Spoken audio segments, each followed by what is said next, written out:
அனைவருக்கும் வணக்கம். நாம் இன்று பார்க்க போவது சபரிமலை.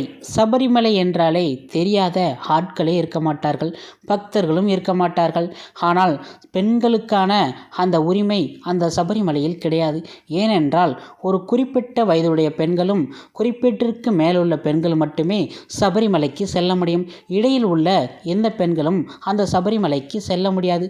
அது மட்டுமில்லாமல் அவர் பிரம்மச்சாரி என்ற காரணத்தால் தான் சபரிமலைக்கு இந்த பெண்கள் தான் செல்ல வேண்டும் என்று கூறப்படுகின்றன. ஆனால் பெண்களே எந்த வயதான பெண்களும் செல்லக்கூடிய ஒரு சபரிமலையை பற்றி தான் நாம் இன்று பார்க்க போகின்றோம். அதற்கு முன்னாடி நீங்கள் நம்ம சேனலில் புதுசுனா மறக்காமல் நம்ம சேனலை ஒரு சப்ஸ்கிரைப், ஒரு லைக், ஷேர் பண்ணுங்கள். வாங்க பெண்களின் சபரிமலையின் வரலாறுக்குள்ளே போகலாம்.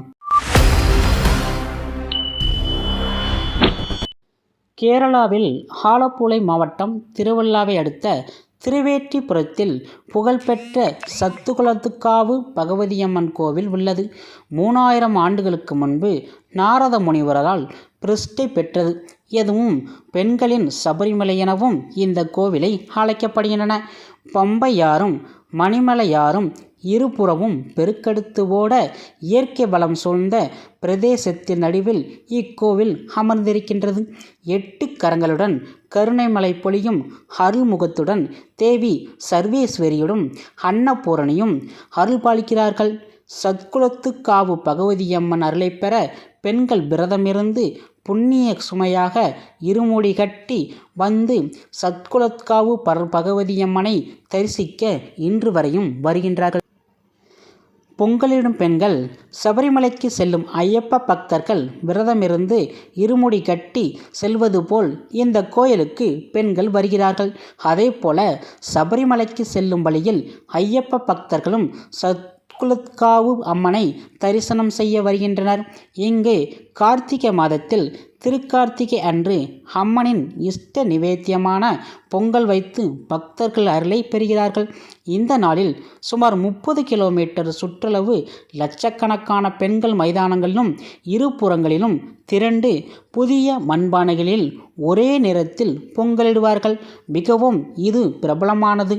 கோவில் முன்புறம் வைக்கப்படும் பண்டார அடுப்பில் முக்கிய காரியதரிசினி ராதாகிருஷ்ணன் நம்பூதிரி சுபமுகூர்த்த வேளையில் தீ மூட்டி பொங்கல் வழிபாட்டை தொடங்கி வைப்பார்கள். அதைத் தொடர்ந்து பெண்கள் தாங்கள் அமைத்துள்ள அடுப்பில் தீயை மூட்டி பொங்கலிடுவார்கள். இந்த பொங்கல் வழிபாடு கேரளாவில் மிகவும் பிரபலமானதாகும். கோவிலுக்கு வந்த அம்மனை தரிசனம் செய்த பிறகு நல்ல நிலையில் இருப்பவர்களும் வெளிநாடுகள் வெளிமாநிலங்களில் இருப்பவர்களும் பொங்கல் விழா நடைபெறும் நாளில் குடும்ப சகிதமாக இங்கு வருவார்கள் என்பது குறிப்பிடத்தக்கது. திருக்கார்த்திகை அன்று இங்கு சொக்கப்பனை கொளுத்தப்படுகின்றது. திருக்கார்த்திகை தீபம் ஏற்றுவதன் மூலம் தீமைகள் அகன்று வாழ்வில் நன்மைகள் உண்டாகுது என்பது ஐதீகம். பெண்களுக்கு பாத பூஜை மேலும் இங்கு நடைபெறும். பெண்களுக்கான பாத பூஜையும் நாரி பூஜை மிக சிறப்பு வாய்ந்தது. அதாவது பெண்களை பீடத்தில் அமர செய்து அம்மனாக பாவித்து அவர்களின் பாதத்தை தலைமை பூசாரி தனது கைகளால் கழுவி அவர்களுக்கு பூஜை செய்து வணங்குவார். எங்கெல்லாம் பெண்கள் ஆராதிக்கப்படுகிறார்களோ அங்கெல்லாம் சகல ஐஸ்வர்யங்கள் கிடைக்கும் என்பது ஐதீகம். ஒரு பெண்ணின் முதல் மரியாதை கொடுக்கப்பட்ட பிறகு ஆயிரக்கணக்கான பெண்களுக்கு பாத பூஜை நடத்தப்படும்.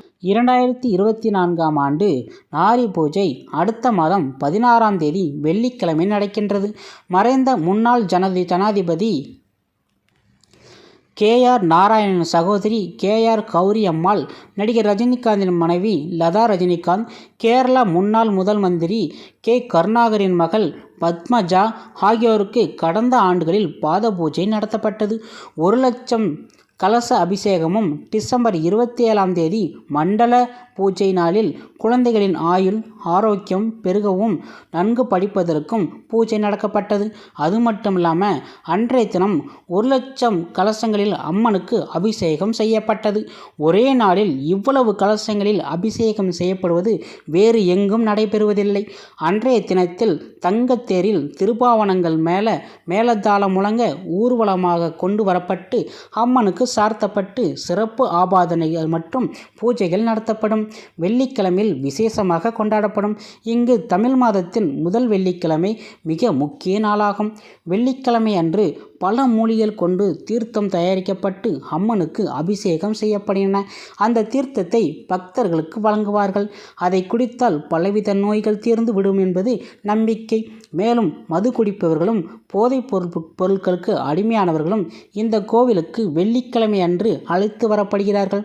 தலைமை பூசாரி மந்திரங்களை உச்சரிக்க வைத்து வெற்றிலை மிளகு பிரசாதத்தை சாப்பிட வைத்து அம்மனின் வாளை தொட்டு சத்தியமும் வாங்கப்படுகின்றது. அதன் பிறகு மது குடிப்பவர்கள் குடியே நிறுத்தப்படுகிறார்கள் எனவும் இங்கு நம்பப்படுகின்றது. மேலும் சத்தியத்தை மீறுபவர்களுக்கு உடனடியாக தண்டனை கிடைக்கின்றதாம். இப்படி பார்க்கவும் சோதிட பிரஸ்தானம் புகழ்பெற்றதாகும். சிறப்பு பஸ்கள் இயக்கம். கேரளாவில் பல பகுதிகளில் இருந்து 40க்கும் மேற்பட்ட அரசு பஸ்கள் நேரடியாக கோவிலுக்கு தினசரி இயங்கப்படுகின்றது. திருவில்லா ரயில் நிலையத்திலிருந்து தகழி சாலையில் 10 கிலோமீட்டர் தூரத்தில் இக்கோவில் அமைந்துள்ளது.